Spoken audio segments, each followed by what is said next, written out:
یعنی غلط رسوم سے عقائد کو نقصان پہنچتا ہے۔ وما جعل ازواجکم اللائی تظاہرون منہن امہاتکم، اور نہیں بنایا ہے تمہاری ان بیویوں کو جن کے ساتھ تم زہار کرتے ہو واقعی تمہاری مائیں۔ بیوی کو کہہ دیتے تھے کہ زہروں کے علیہ کا زہر امی، اور بطنوں کے علیہ کا بطن امی۔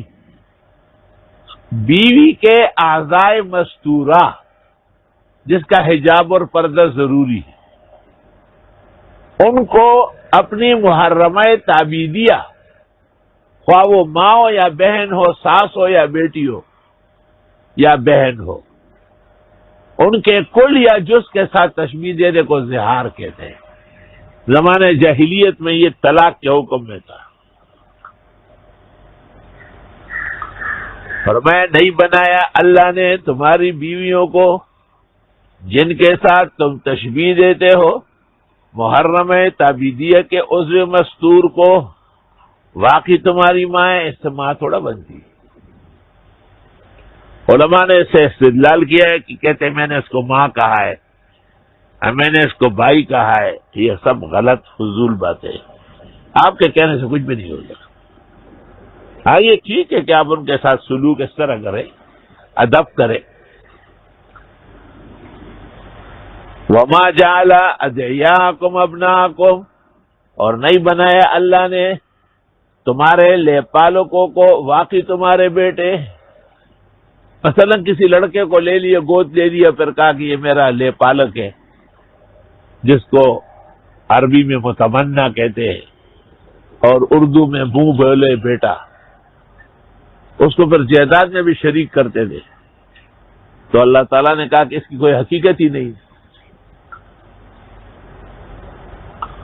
اب یہ بہت بڑا مسئلہ ہے کہ بعض لوگ بچے لے لیتے ہیں، پرورش اور تربیت کرتے ہیں، وہ پھر جوان ہو جاتے ہیں تو ان سے پردہ فرض ہوتا ہے 15 سال کی عمر میں، وہ تو اس کو امی کہتا ہے، ساتھ بیٹھا رہتا ہے، چھوٹا بچہ پلا بڑا ہے، تو بہتر ہے کہ ایسے بچے گود لینے سے آپ کسی اپنی محرمہ کا دودھ اس کو پلائیں، تاکہ واقعی اپنائیت تو حرمت آ جائے، پھر اس سے پردہ لازم نہیں ہوگا۔ چنانچہ عہد رسول میں ایسا ایک واقعہ پیش آیا ہے۔ حضرت حذیفہ رضی اللہ تعالیٰ عنہ نے ایک لڑکے سالم کو اس طرح کا بیٹا رکھا تھا، وہ ان کے گھر میں پلا بڑا، اور پھر سورۃ احزاب نازل ہوئی، اللہ نے کہا یہ نہیں ہے، تو حضرت حذیفہ بہت زیادہ خفا ہوتے تھے، گھر آ کے دیکھتے تھے کہ وہ باورچی خانے میں سہلہ کے ساتھ بیٹھے ہوئے، حذیفہ کی بیوی کا نام سہلہ تھا، تو حذیفہ واپس چلے گئے۔ سہلہ بیوی جب بہت تنگ آئی تو خدمت اقدس میں چلی گئی اور جناب رسول اللہ صلی اللہ علیہ وسلم کو کہا کہ خود تو حذیفہ نے اس کو بیٹا بنایا، وَهُوَ بَلَغَ مَبْلَغَ الرِّجَالِ، اب وہ بالغ بھی ہو گیا، یہ کہتا ہے اب یہ یہاں نہ آئے۔ جناب رسول اللہ صلی اللہ علیہ وسلم نے اس کو کہا ارضعیہ، دودھ پلا دو اس کو۔ چنانچہ اس نے اپنی چھاتی سے دودھ نکالا پیالے میں یا گلاس میں، ایک قطرہ ہو یا چند قطرے، اور وہ اس کو پلایا۔ آپ نے کہا بس اب بیٹا ہو گیا۔ یہ روایت بخاری مغازی میں بھی لایا ہے اور تفسیر میں بھی، اور نکاح میں تفصیل سے لایا ہے، لیکن چاروں ائمہ نے اس پر عمل نہیں کیا، اور وہ کہتے ہیں کہ شیرخوار کی بھی عمر کی ضرورت ہے 2.5 سال کے اندر، جمہور کیا 2 سال کے اندر، اور شیردہ دودھ پلانے والی بھی دودھیا ہو، ورنہ رضاعت ثابت نہیں ہوگی۔ لیکن ام المومنین عائشہ صدیقہ رضی اللہ تعالی عنہ اس واقعہ پر فتوے دیتی تھی ابو داؤد شریف میں کہ ازواج مطہرات نے کہا کہ عائشہ اللہ سے ڈرے اور غلط فتوے نہ دیا کرے. اس سے پتہ چلا ہے کہ عہد رسول میں ہی یہ واقعہ حضرت حذیفہ اور سالم کے ساتھ کچھ تخصیص کی حیثیت رکھتا ہے. تبھی تو چاروں ائمہ نے اعراض کیا. اور بی بی صاحبات جو ہے ازواج مطہرات وہ ام المومنین کو گلہ کرتی تھی کہ آپ کیوں اس طرح کر دی. اور کسی نے کسی سے علم کا پوچھا نا تو اس نے کہا کہ رشتہ ہوتا ہے رسے نڈیر گران او کہاں سے زانگ لاسے نفس آسان ہے. پھر اگر علم کو صحیح مقام تک پہنچانا ہے تو بہت مشکل کام ہے. اور اگر ویسے جان چھوڑائی ہے تو ہر ایک مولوی ٹیلی ویژن تو علماء سے بھرا ہوا ہے. ہاں یہ سمجھ. اور ابو زید دبوسی رحمت اللہ علیہ نے کہا ہے، ابو زید دبوسی کبار علماء احناف میں سے سرتاج الفقہاء کہلاتے ہیں. انہوں نے کہا ہے کہ جو مسئلہ صحابہ میں حل نہ ہوا وہ قیامت تک دو ٹوک حل نہیں ہوگا. اس میں زیادہ محنت نہ کریں آپ.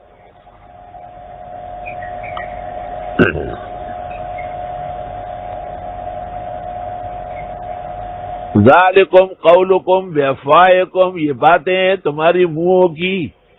واللہ یقول الحق، اللہ بیان فرماتے ہیں سچ. وہو یہدی السبیل، اور وہ رہنمائی کرتے ہیں سیدھے راستے کی.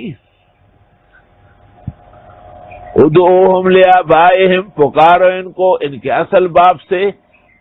واقسط عند اللہ، یہ انصاف کی بات ہے خدا کے ہاں. فإن لم تعلموا آباءهم، اگر نہیں جانتے ان کے باپ. فإخوانکم فی الدین، پس یہ بھائی ہے تمہارے دین میں. وموالیکم، اور تمہارے دوست ہیں. ولیس علیکم جناح فیما اخطأتم بہ، نہیں ہے تم پر وبال وہ جو غلطی کر گئے. ولکن ما تعمدت قلوبکم، لیکن بڑا گناہ ہے وہ جو دل سے تم کہو. وکان اللہ غفور الرحیم، اور ہے اللہ بخشنے والا رحم والا. اب یہ بڑا مسئلہ ہے کہ وہ بچے کو وہ گود دے کے بڑا کر دیتے ہیں، پھر نکاح کے وقت پوچھتے ہیں کہ جی میں اپنی ولدیت لکھوں. تو کیسے لکھے گا؟ آپ تو والد ہے ہی نہیں.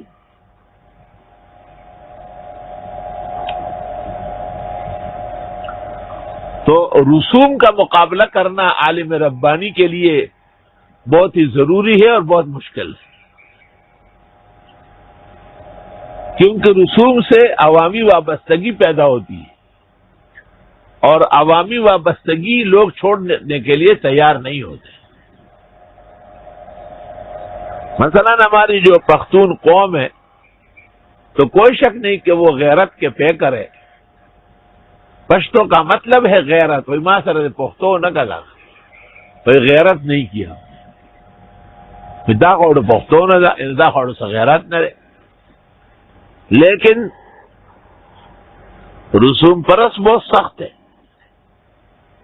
چچا کی لڑکی، ماموں کی لڑکی، تایا کی لڑکی، بابی، ان سب سے پردہ نہیں ہے. حالانکہ شریعت میں ہر وہ دو رشتہ دار جن کا کبھی بھی نکاح ہو سکتا ہے ان سے پردہ فرض. ہاں میں سمجھتا ہوں کہ یہ پختون قوم کا قصور نہیں ہے، پختون علماء کا بہت بڑا قصور ہے کہ انہوں نے یہ مسئلہ کھلم کھلا بیان نہیں کیا ہے. بس اگر تو